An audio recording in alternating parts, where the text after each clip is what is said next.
पकड़ लो भाई इनका नीचे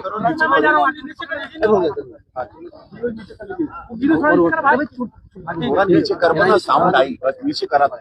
सिटी के अंदर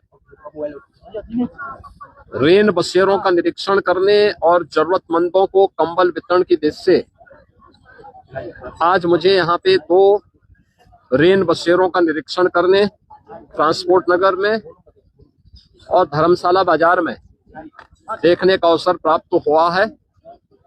यहाँ पे कंबल वितरण का भी इस कार्यक्रम के साथ जुड़ने का अवसर प्राप्त हुआ है। वर्तमान में भीषण शीतलहरी उत्तर भारत में पड़ रही है। भीषण शीतलहरी में जरूरतमंदों को ऊनी वस्त्र मिल सके, रहने का ठिकाना मिल सके और भीषण शीतलहरी की चपेट में आकर के किसी भी गरीब को, किसी भी कमजोर को, किसी भी बुजुर्ग को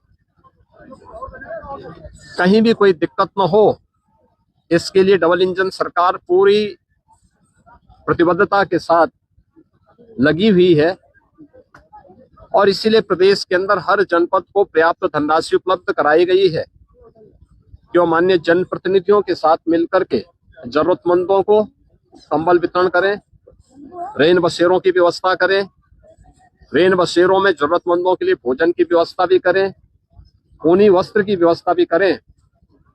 प्रदेश भर में ऐसी पूरी व्यवस्था की गई है और उसी क्रम में मुझे आज यहाँ के माननीय जनप्रतिनिधियों के साथ दोनों स्थानों पर सैकड़ों लोगों को राहत की व्यवस्था के तहत भीषण शीतलहरी में ऊनी वस्त्र, कंबल आदि वितरण करने, भोजन आदि वितरण करने का अवसर प्राप्त हुआ है। मैं इस अवसर पर प्रदेशवासियों से ये अपील करूंगा, जिसके पास साधन है वो अन्य जरूरतमंदों को भी उपलब्ध करवाएं। हर व्यक्ति इस भीषण शीतलहरी में बचे। सड़कों पे धुंध है, कोहरा है, ये अनावश्यक यात्रा से बचे। जिन लोगों को आवश्यक यात्रा आवश्यक हो वे गाड़ी की स्पीड को सीमित रखें। घर से बाहर निकल रहे हैं, भीषण शीतलहरी है, हमें याद रखना होगा। हम पौधों को भी देखते हैं, अगर पाला से बचाना होता है तो पहले उसको सिंचाई कर देते हैं।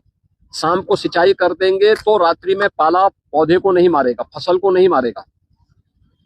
ऐसे ही हम गर्मी के दौरान भी देखते हैं कि भीषण गर्मी में लू की चपेट में आने के पहले एक सुझाव दिया जाता है कि पेट